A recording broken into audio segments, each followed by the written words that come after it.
گرامی عزیز ساتھیوں، پردہ نشین ماں اور بہنوں،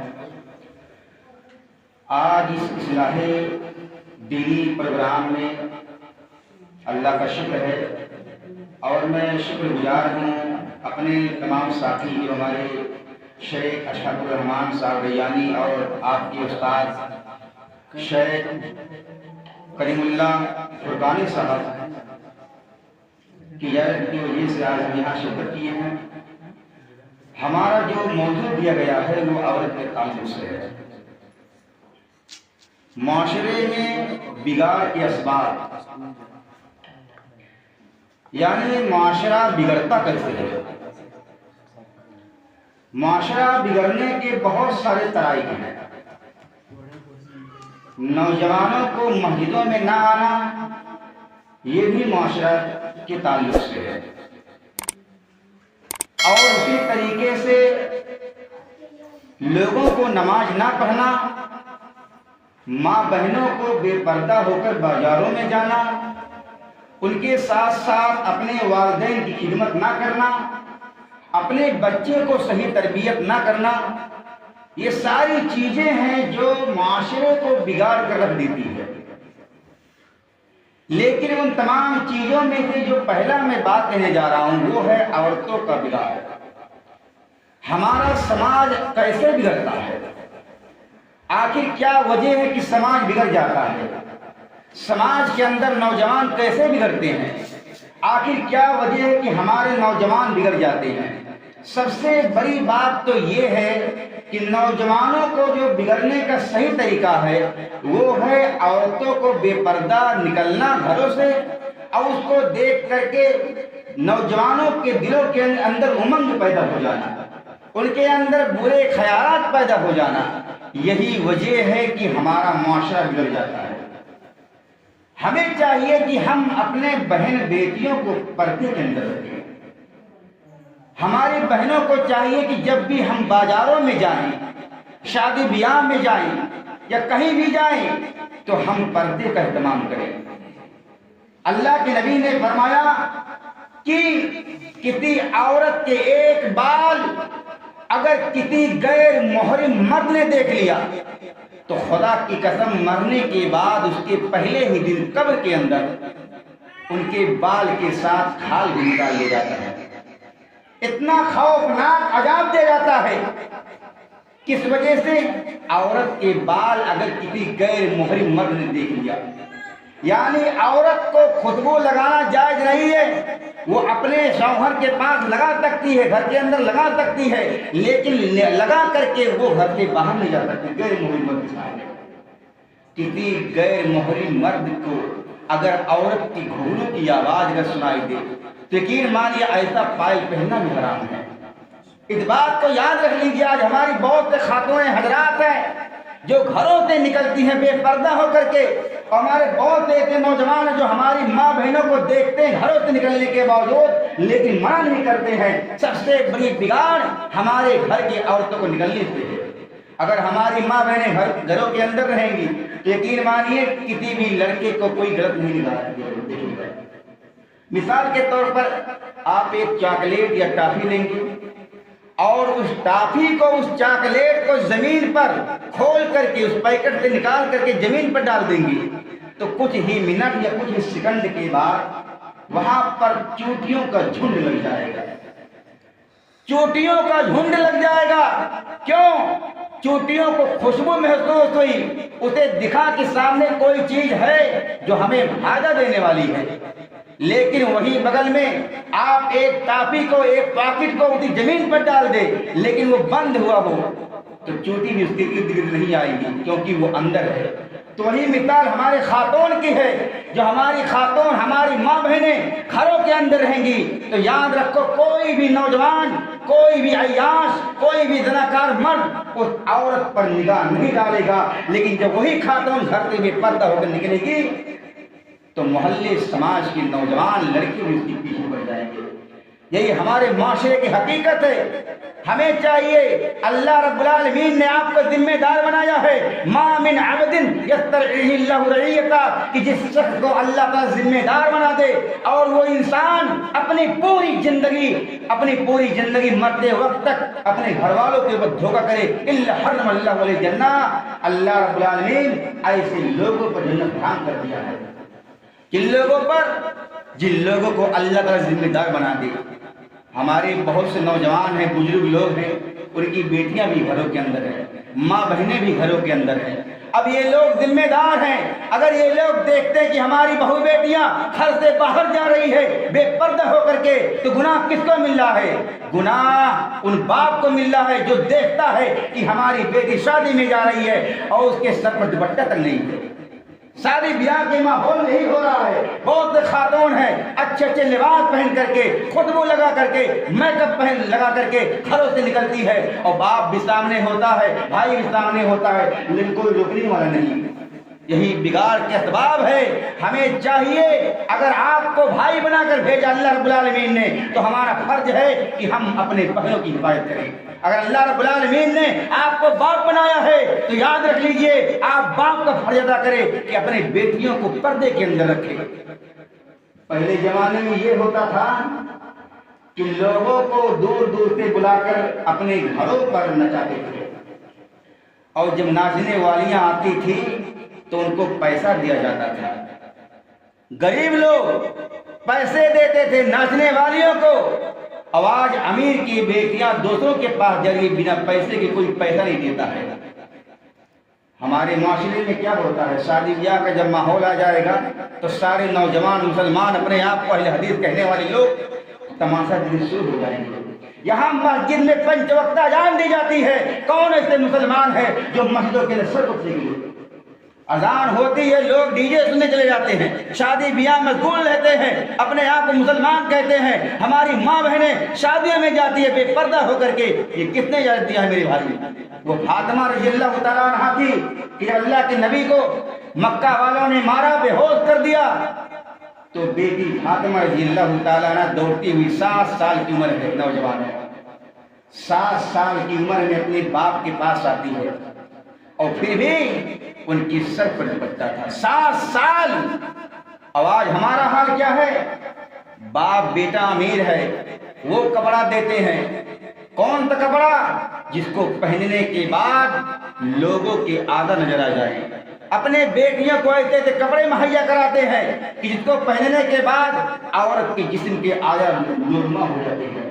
میرے جی ساتھیوں، کہنے کا مطلب یہ ہمارا ہے کہ اللہ کے نبی نے فرمایا کہ ایک زمانہ ایسا بھی آئے گا کہ عورتیں کپڑا پہننے کے باوجود بھی ننگی ہوں گی۔ اللہ کے نبی نے کہا ایک زمانہ ایسا آئے گا کہ عورتیں کپڑا پہننے کے باوجود بھی ننگی ہوں گی، یعنی کپڑا تو پہنی ہوں گی لیکن کپڑا پہننے کے باوجود بھی ان کے اعضاء رونما ہوں گے۔ آج ہمارا حال کیا ہے؟ برقع پہنتی ہے لوگ تو بیلٹ والا لگا لیتی ہیں، بیلٹ والا لگا لیتی ہے۔ ماشاء اللہ، الحجاب پہ جو ماشاء اللہ لکھا ہوتا ہے اسلام جائز نہیں دیتا ہے، نہیں دے رہی اجازت۔ کیوں؟ اس سے پتہ چل جاتا ہے کہ یہ جوان ہے یا بزرگ یا عمر دراز ہے، یہ کبھی اجازت نہیں دیتا ہے۔ یہ ماشاء اللہ جو لوگ لکھتے ہیں اور باہر نکل جاتے ہیں، یہ غلط ہے میرے بھائی، آپ ایسا مت کریے، کیونکہ آپ ایک خاتون ہیں اور گھر سے باہر آپ جا رہی ہیں، گھر سے باہر جا رہی ہے، اللہ کا نام اس پہ لکھا ہوا ہے، کتنے شرم کی بات ہے۔ کیا نبی نے اجازت دیا یا صحابہ رسول میں سے یا صحابیہ میں سے کسی نے ایسا کیا؟ کسی نے نہیں کیا ہے۔ ہمارا فرض بنتا ہے ایسا لباس، ایسا برقع، ایسا کپڑا نہ پہنے جس سے لوگوں کے ذہن یا اس کے اندر امنگ پیدا ہو جائے۔ آج ہمارا حال کیا ہے؟ لوگوں کو کہا جاتا مردوں کو کہ اپنا پیجامہ یا لنگی ٹخنوں سے اوپر کر لے، عورتوں سے کہا جاتا ہے کہ اپنا پیر ڈھانک لے، ٹخنا دکھائی نہ پڑے، لیکن آج نوجوانوں کے پینٹ ٹخنوں سے نیچے رہتے ہیں، اور ہماری ماں بہنوں کا جو پیجامہ یا جو بھی کہا جائے وہ ٹخنوں سے اوپر رہتا ہے۔ یہ ہمارے معاشرے کا حال ہے۔ ہمارے کہنے کا مطلب یہ ہے، اللہ رب العالمین نے آپ کو خاتون بنایا ہے، آپ اپنے عزت اپنے گھر کے اندر رکھیے، کیونکہ اسلام سے پہلے ہماری بہو بیٹیوں کو ظلم کیا جاتا ہے۔ اسلام سے پہلے اللہ کے نبی نے فرمایا کہ ایک مرتبہ میں خطبہ دے رہا تھا اور خطبے کے دوران ایک صحابی رسول اللہ کے نبی کے پاس آئے. اللہ کے نبی نے اعلان کیا کہ جس انسان کے پاس ایک بیٹی ہو اور وہ انسان اپنی بیٹی کو صحیح طرح تربیت کرے، سکھائے، پڑھائے، اس کو پردے کے اندر رکھے، تو میں دنیا میں اعلان کرتا ہوں کہ وہ انسان جنت کے اندر جائے گا. 3 بیٹیوں کی پرورش کرنے والا، 3 بیٹیوں کو پردے کے اندر رکھنے والا اور 3 بیٹیوں کو صحیح جگہ نکاح کرنے والا، اللہ کے نبی نے کہا وہ والدین جنت کے اندر جائیں گے. ایک دوسرے صحابی بغل میں بیٹھے ہوئے تھے، کھڑے ہو گئے، کہا اللہ کے نبی آپ نے 3 بیٹیوں کو کہا ہے کہ جن کے گھر میں 3 بیٹیاں ہو وہ جنت میں جائے گا، ہمارے گھر میں 2 ہی بیٹی ہے، کیا ہم جنت میں جائیں گے؟ اللہ کے نبی نے کہا ایسی کوئی بات نہیں ہے، 2 بیٹی والا بھی جنت میں جائے گا. اگر تم نے اپنے 2 بیٹیوں کو صحیح تربیت کیا، سکھایا، پڑھایا، پردے کے اندر رکھا، تو 2 بیٹی والا بھی جنت میں جائے گا. ایک اور صاحب کھڑے ہوئے، اے اللہ کے نبی ہماری ایک ہی بیٹی ہے، کیا ایک بیٹی والا جنت کے اندر جائے گا؟ نہیں. اللہ کے نبی نے کہا ایک بیٹی والا بھی جنت میں جائے گا. تو یہ بیٹیاں جو ہماری ہیں یہ رحمت ہے، یہ جنت میں لے جانے والی چیز ہے، لیکن ہم ماں باپ ہونے کے باوجود بھی اپنے بچیوں کو صحیح تربیت نہیں دے پا رہے ہیں. آج ہمارے معاشرے میں کیا ہے، بچیوں کو دینی تعلیم دینے کے بجائے منٹیسری پرائمری میں داخل کرا رہے ہیں. یہ غلط ہے میرے بھائی، تربیت نہیں ہونی چاہیے. راوی کون ہے؟ معقل بن یسار ہے. بیان کر سمیت ہو کہ میں نے سنا اللہ کے نبی کو فرماتے ہوئے کہ اگر اللہ رب العالمین نے آپ کو ذمہ دار بنایا ہے اور اپنی پوری زندگی اپنے اولاد، اپنے گھر والوں کے پاس ظلم کرتے رہو گے، الا حرم اللہ علیہ جنہ، تو اللہ تعالیٰ نے فرمایا کہ ایسے لوگ پر ہم نے جنت کو حرام کر دیا ہے. ذرا سوچئے. اب یہ کہتے ہوئے کہ اچانک ایک اور صحابی کرام روتے ہوئے آئے اللہ کے نبی کے پاس. اے اللہ کے نبی میں نے بہت بڑا جرم کر دیا ہے، میں نے بہت بڑا گناہ کر دیا ہے، کیا اللہ رب العالمین ہمارے اس گناہ کو، ہمارے اس پاپ کو، ہمارے جرم کو معاف کرے گا؟ اللہ کے نبی نے فرمایا وہ صحابی، تم تو صحابی ہو، تم سے کون سا گناہ ہو سکتا ہے جسے اللہ رب العالمین معاف نہیں کرے گا؟ وہ صحابی کہنے لگا اللہ کے نبی زمانے جاہلیت کے اندر بیٹیوں کا پیدا ہونا ملعون سمجھتے تھے لوگ. ہمارے زمانے کے اندر ہمارے گھر میں بھی ایک بیٹی پیدا ہوئی. میں پردیس کمایا کرتا تھا. 5-6 سال کے بعد جب میں گھر واپس آیا، میری بیوی نے میری بیٹی کو اچھی طرح پرورش کیا، سکھایا، پڑھایا، اپنے گھر کے اندر رکھا، لیکن مجھ سے چھپا لیا تھا کہ میری بیٹی ہے. کیوں؟ اس لیے کہ اگر باپ کو معلوم چل جائے گا کہ یہ بیٹی میری ہے تو یہ اپنی بیٹی کو زندہ دفن کر دیں گے. اسی ڈر کی وجہ سے اس بیوی نے اپنی بیٹی کو بچانے کے لیے اپنے شوہر کو چھپا لیا. جب باپ 5-6 سال کے بعد گھر واپس آیا تو بیوی نے بہانہ بنا دیا کہ یہ بیٹی 5-6 سال کی معصوم سی بیٹی جو آپ دیکھ رہے ہیں نگاہوں سے، یہ بیٹی میری نہیں ہے، یہ بیٹی آپ کی نہیں، یہ پڑوسن کی بیٹی ہے. روزانہ ہمارے گھروں کے اندر آتی ہے، ہاتھ بٹاتی ہے، پانی لاتی ہے، دانا لاتی ہے، میری کہنا مانتی ہے اور میں اسے کچھ اناج یا چاول یا کھانا پیش کر دیتی ہوں. اس باپ کو بڑی محبت ہو گئی، تکلیف نہیں ہے. کیوں؟ اس وجہ سے کہ میری بیٹی نہیں ہے، پڑوسن کی بیٹی ہے. چنانچہ دن بدن بڑھتا گیا. 5-6 سال جب گزر گئے تو باپ کے دل میں اس بچی سے محبت ہو گیا. اپنے پاس بلاتا، بیٹھاتا، کھلاتا، سلاتا، نہلاتا، سب کچھ کرتا تھا. ایک دن بیوی نے دیکھا کہ میرا شوہر اس بیٹی سے بہت محبت کرنے لگا ہے، شاید ابھی اس بیٹی کو دفن نہیں کرے گا. وہ کھانے کے ٹائم شام کے وقت اپنے شوہر کے پاس آتی ہے اور کہتے میرے شوہر یہ جو بیٹی آپ دیکھ رہے ہیں 5-6 سال کی عمر ہے، ننھی سی بیٹی ہے، یہ بیٹی پڑوسن کی نہیں بلکہ میری اور آپ کی بیٹی ہے. اس دن میں نے اس لیے کہہ دیا تھا کہ اگر آپ کو معلوم ہو جائے گا یہ بیٹی آپ کی ہے تو شاید دفن کر دیں گے. اے میرے شوہر میں ہاتھ جوڑ کر آپ سے کہتی ہوں کہ اس کو کچھ مت کرنا، یہ لاڈلی بیٹی ہے، پیاری بیٹی ہے. معافی مانگ رہی ہے بیوی، کس سے؟ شوہر سے مانگ رہی ہے. اب اس کے دل میں بڑی تکلیف ہوئی شوہر کی کہ یہ میری بیٹی ہے اور میں بیٹی کا باپ ہوں، ایسا نہیں ہو سکتا۔ اب میں سماج میں جاؤں گا، مجھے لوگ کیا کہیں گے کہ اس کے گھر میں بیٹی ہے، لوگ مجھے جو ہے ملون سمجھیں گے، بیٹی کو ملون سمجھیں گے۔ اب باپ نے کیا کیا، ایک دن اپنے بیوی سے کہا نہلاؤ دھلاؤ ان کو، میں میلہ دکھانے لے جاؤں گا۔ باپ نے اپنے بیٹی کو ساتھ لے لیا، وہ معصوم سی بیٹی ہے، 5-6 سال کی عمر، ننھی سی بیٹی ہے، اپنے ابو جان کی انگلیوں کو پکڑ لیتی ہے اور پیار سے کہتی ہے ابا جان آپ مجھے کہاں لے کر جا رہے ہو؟ وہ باپ کہتا ہے میری بیٹی آج میلے کا دن ہے، میں تم کو میلہ دکھانے کے لیے لے جا رہا ہوں۔ اس بیٹی کو کیا پتا ہے کہ آج میرا باپ میرے ساتھ کیا کر سکتا ہے۔ باپ کی انگلیوں کو پکڑ کر کے وہ روانہ ہو جاتی ہے۔ واقعات کے اندر آتا ہے کہ ظالم باپ بیٹی کو دفن کرنے کے لیے باہر جا کر پھاوڑا لیا، کدال لیا، اپنے کندھے پر رکھ لیا۔ بیٹی بار بار پوچھتی ہے ابا جان یہ کندھے پر پھاوڑے لے کر کہاں جا رہے ہو؟ ابا جان یہ کدال لے کر کہاں جا رہے ہو؟ آپ تو مجھے میلہ دکھانے لے جا رہے تھے، لیکن کیا وجہ ہے کہ آپ کدال لے کر جا رہے ہو؟ وہ بار بار کوئی راستہ پوچھتی رہی، لیکن ظالم باپ اپنی بیٹی کچھ کہہ نہ سکا، چلتا گیا اور ایک ویران جنگل میں جا پہنچا۔ بیٹی کو دفن کرنے کے لیے زمین کھودنا شروع کر دیا، مٹی اچھل کر ان کے کرتو لباس پہ لا جایا کرتے تھے۔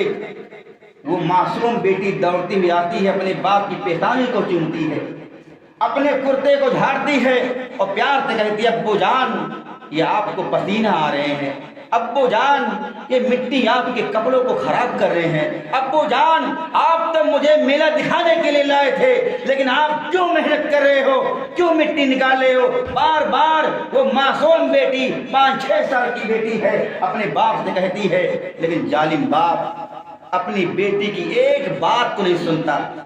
مٹی نکالتا قبرستان بنا کر تیار کر دیا، بیٹی سے کہا اور بیٹی دیکھو یہ کیسے بنا ہوا ہے۔ وہ بیٹی آتی ہے، دیکھ نہیں پاتی، اپنے باپ کے کندھے پر سوار ہو جاتی ہے۔ اچانک وہ ظالم باپ اپنی بیٹی قبرستان جا کر پھینک دیتا ہے۔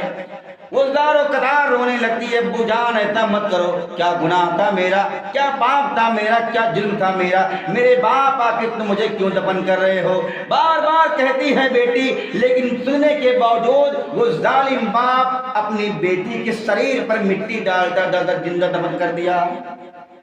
وہ صحابہ رسول کہتے خدا کی قسم جب میں وہاں سے روانہ ہوا تو اس کے قبر میں سے آواز آ رہی ہے ابا جان میری ممی جان کو سلام بول دینا۔ اے اللہ کے نبی میں شرمندہ ہوں اپنے گناہوں سے کہ میں نے اپنی بیٹی پہ بہت ظلم کیا ہے۔ اے اللہ کے نبی آج کے بعد اگر ہمارے گھر میں 100 بیٹیاں پیدا ہو گئی تو خدا کی قسم آج کے بعد کسی کے ظلم نہیں کروں گا، صحیح جگہ نکاح کروں گا، پردے کے اندر رکھوں گا، لیکن اللہ کے نبی اس کے اوپر ہاتھ تک نہیں اٹھاؤں گا۔ اللہ کے نبی یہ واقعات سنتے ہی زاروں قطار رونے لگے۔ آج ہمارے نوجوانوں کا حال کیا ہے، اگر ماں بہن کھانا پکا رہی ہے تھوڑا سا مسٹیک ہو جائے شوہر بھی لاٹھی اٹھا لیتا ہے، باپ بھی اپنی بیٹی پر ظلم کرنے لگتا ہے۔ یاد رکھو یہ ظالم باپ بھی کل قیامت کے دن گواہی دینے پکڑ ہو گئے تھے باپ کو، اپنی بیٹی کے اوپر بھی ظلم مت کرنا۔ یہ بیٹیاں رحمت ہے، جنت میں لے کر جائے گی، یہ بیٹیاں کل جہنم کے دروازے پر آڑ بن جائے گی، آپ کو جہنم میں جانے نہیں دیں گی۔ لیکن آج ہمارا کیا حال ہے؟ اسلام نے آپ کو بہت بڑا مقام دے میری ماں بہنوں، لیکن اپنے مقام کو سمجھو، اپنے بے پردہ ہو کر بازاروں میں مت جاؤ۔ آج ہمارا حال کیا ہے، رشتہ داروں میں جب لوگ مہمان آتے ہیں، ہماری ماں بہنیں جاتی ہیں تو بہت سارے سوالات پوچھتے ہیں، بہت ساری چیز ہوتی ہے معاشرے کے اندر موجودہ سمے کے اندر، لیکن پہلا سوال کیا کرتی ہیں؟ اگر موبائل ان کے ہاتھ میں ہوتا ہے تو کہتی ہیں کہ ممی چاچی خالہ پھوپھی جو ہوتی ہے گھر کے چارجر ہے کہ نہیں ہے، بورڈ لگا ہوا کہ نہیں لگا ہوا ہے، نیٹ ورک کہاں پکڑتا بات کرنے کے لیے، خیریت معلوم کرنا چاہیے تھا یا پھر حال چال پوچھنا چاہیے تھا۔ اپنے ننیھال یا سسرال پہنچنے کے بعد پہلے پوچھ رہی ہے کہ لائٹ آ رہی ہے گھر کے اندر کہ نہیں آ رہی ہے، بورڈ میں لائٹ اتر رہی کہ نہیں اتر رہی ہے، نیٹ ورک کہاں پہنچتا ہے۔ یہ ہمارے سماج کے یہ حال ہے ہمارے خاتون کا کہ جو دنیا کے اندر یہ باتیں ہو رہی ہے۔ میری ماں بہنوں میں 3 واقعہ آپ کے سامنے پیش کرنا چاہتا ہوں۔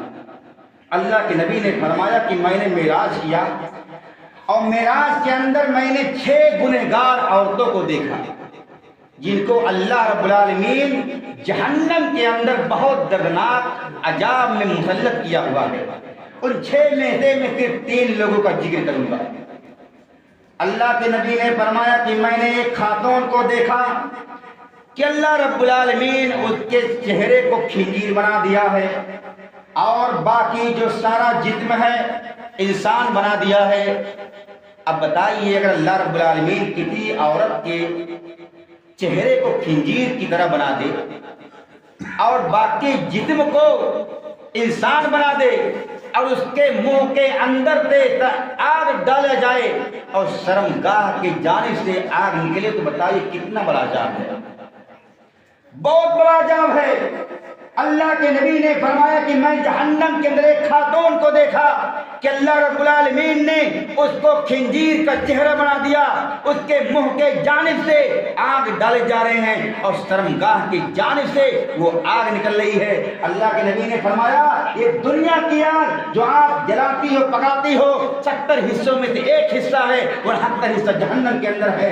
خدا کی قسم اللہ کے نبی نے فرمایا کہ اس خاتون کے منہ کے جانب سے جہنم کے آگ داخل ہوتے ہیں اور شرمگاہ کی جانب سے جہنم کے آگ نکلتے ہیں۔ اللہ کے نبی نے جبریل امین سے پوچھا، او جبریل بتاؤ آخر یہ ان عورتوں کا گناہ کیا ہے، عورتوں کا گناہ کیا ہے کہ اللہ رب العالمین ان کو اتنا دردناک عذاب مسلط کیا ہے؟ تو فرشتوں نے کہا اے محمد یہ آپ کے امت کے وہ لوگ ہیں، یہ خاتون ہے جو دنیا کے اندر ایک دوسروں کی مذاق کیا کرتی تھی، دنیا کے اندر غیبت چغلی کیا کرتی تھی، دنیا کے اندر احسان جتلایا کرتی تھی، دنیا کے اندر اپنے دلوں کے اندر حسد رکھا کرتی تھی۔ حسد کیا ہے؟ حسد کہتے ہیں کہ اگر ہمارے پڑوسی کا بیٹا کوئی کلکٹر ہو جائے، کوئی انجینئر بن جائے، یا بیچارہ پہلے گاؤں کے اندر رہتا تھا ممبئی جا کر کوئی بڑھیا تک کام کرنے لگے 25,000 کمانے لگے تو پڑوسن کو بڑا تکلیف ہونے لگتا ہے کہ آخر اس کا بیٹا کیسے کمانے لگا۔ اب اپنے دل کے اندر دعا دینے کے بجائے اپنے دل سے بددعا دے رہی کہ اللہ اس کو برباد کر دے، ہلاک کر دے تو اچھا ہے۔ اسے کہتے ہیں حسد کہ کسی پڑوسن کی ترقی کو دیکھ کر کے اپنے دل کے اندر برا سوچنا، اس کو حسد کہتے ہیں۔ ارے بھائی آپ چاہیے آپ کا بیٹا اس لائق ہے تو آپ بنائیے اس کو، لیکن کسی کے بارے میں حسد مت رکھیے۔ اللہ کے نبی نے فرمایا حسد کرنے والی خاتون کو اللہ رب العالمین کل قیامت کے دن خنجیر بنا دے گا اور اس کے منہ کے جانب سے انگار داخل ہوں گے، شرمگاہ کے جانب سے نکلیں گے غیبت کرنے والی۔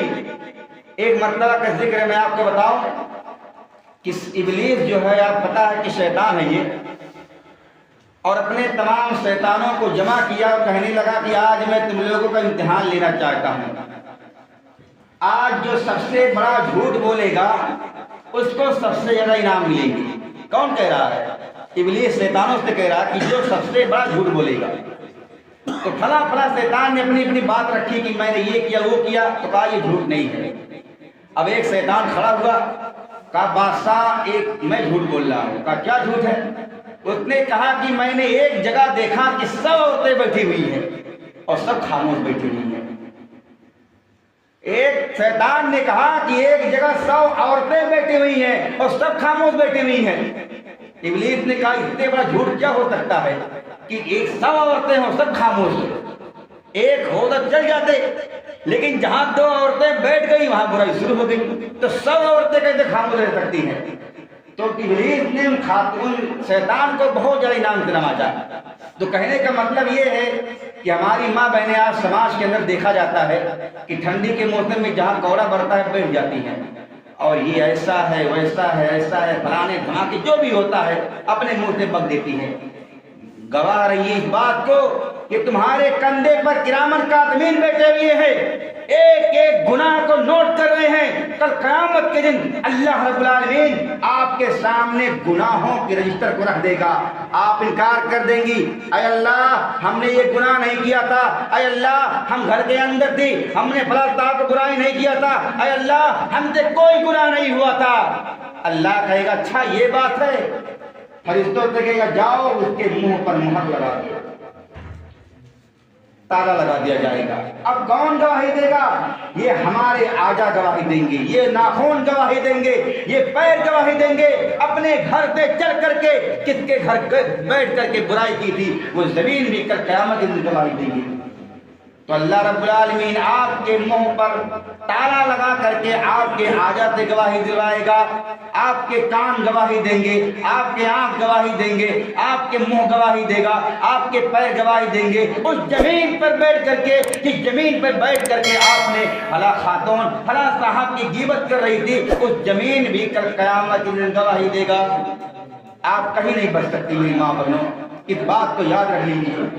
توبہ کیجیے, استغفار کیجیے. اللہ کے نبی نے کہا کہ وہی خاتون ہوگی جو دنیا میں غیبت کرتی ہے, کل قیامت کے دن اللہ رب العالمین اس کو ایسے دردناک سزا مسلط کرے گا. اور دوسری خاتون کو اللہ کے نبی نے کہا کہ میں نے دیکھا کہ جہنم کے اندر وہ اپنے پستان کے بل لٹکی ہوئی ہے, ننگے بدن اللہ رب العالمین نے اس خاتون کو کر دیا ہے, وہ اپنے پستان اپنے چھاتیوں کے بل لٹکی ہوئی ہے. جبریل امین نے دیکھا اور کہا اللہ کے نبی یہ تو بہت دردناک عذاب ہے, آخر یہ کون سے غلطی کی ہے, کون سا گناہ کیا ہے کہ اللہ رب العالمین نے ہمارے امتی کی ماں بہنوں کو ایسا عذاب مبتلا کیا ہے. جبریل امین نے کہا محمد یہ آپ کے امت کی وہ خاتون ہے جو دنیا میں شادی ہونے کے باوجود بھی دوسرے مردوں کے پاس جایا کرتی تھی. شوہر گھروں کے اندر ہے, شوہر پردیس کماتا تھا, لیکن وہ خاتون دوسرے غیر محرم مرد سے تعلق رکھتی تھی, زناکاری کرتی تھی, برکاری کرتی تھی. یہی وجہ ہے کہ اللہ رب العالمین نے ان کو جہنم میں ایسے عذاب مبتلا کیا ہے. آج ہمارے سماج میں ہو رہا ہے ایسا, ہمارے سماج میں ہو رہا ہے کہ باپ پردیس کماتا ہے, ممبئی کماتا ہے, لیکن جیسے ہی گاؤں کے اندر اکیلے پڑتی ہے دوسرے مردوں سے تعلق رکھ لیتی ہے. یہ عذاب صرف عورتوں کی نہیں ہے, مردوں کو بھی عذاب مسلط کیا جائے گا. کہنے کا مطلب یہ میری ماں بہنوں کہ اگر آپ کا شوہر دنیا کے اندر ہے تو آپ صرف اس سے تعلق رکھیے, کسی غیر محرم مرد کے پاس نہ جائیے, کیونکہ اللہ کے نبی نے آپ کو ایسا خاتون بنا, اسلام نے آپ کو ایسا خاتون بنا کر بھیجا ہے جس کا مقام بہت بڑا تھا. ایک واقعہ کیا ہے میں بتاؤں. فاطمہ رضی اللہ تعالیٰ عنہ کہتی ہے کیا میرے شوہر جب میں انتقال کر جاؤں گی, جب میں مر جاؤں گی تو میری میت جو ہے کفن دفن جو ہے دن کے ایام میں مت کرنا. کیوں؟ اس لیے کہ آج تک فاطمہ بنت محمد کے چہرے کو کسی غیر محرم مرد نے نہیں دیکھا. میں یہ بھی نہیں چاہتی ہوں کہ مرنے کے بعد کسی غیر محرم مرد کی نگاہ ہمارے قبر پر پڑ جائے. مرنے کے بعد اگر میری موت دن کے ایام میں ہوئی تو رات میں دفن کرنا, لیکن دن کے ایام میں مت کرنا, میری کفن کو کوئی غیر محرم مرد نہ دیکھ پائے. یہ واقعات ہے فاطمہ کے. آج کون ایسی خاتون ہے جو شادی بیاہ کے موقع پر دوپٹہ رکھی ہوگی؟ کوئی نہیں میری ماں بہنوں. ہمارے کہنے کا مطلب یہ ہے کہ اللہ رب العالمین نے آپ کو عورت بنایا ہے, پردے کے اندر رہنا چاہیے اور بے پردہ ہو کر بازاروں میں نہیں. کہا جاتا ہے کہ ایک خاتون کی موت ہو گئی اور جب موت ہوئی تو کچھ دنوں کے بعد قبروں سے آواز آنے لگی. ایک صاحب اس قبرستان سے گزرے تو اندر سے جب آواز سنائی دی تو کہا کہ ایسا نہیں ہو سکتا کہ قبروں سے کوئی آواز آئے, اور قبروں کے جو عذاب کی آواز ہے یہ صرف بے جوان مخلوق سن سکتے ہیں, انسان کیسے سن سکتا ہے. اس نے اپنے قوم کے اطراف جو لوگ تھے کہا کہ بھائی میں نے قبر کے اندر سے فلاں فلاں آواز سنی ہے, آپ چلیے وہاں دیکھیے. تمام نوجوانوں کو قبر کے قریب لایا گیا. لوگوں نے سنا کہ ہاں حقیقت میں اس قبر سے آواز آ رہی ہے. مفتی سے سوال کیا کہ مفتی صاحب بتائیے آپ کہ کیا ہم لوگ قبر کھود سکتے ہیں؟ انہوں نے کہا کہ اگر سچ مچ قبر سے آواز آ رہی ہے تو جاؤ آپ کھود لو, کوئی حد کی بات نہیں, لیکن میت کو ہاتھ مت لگانا.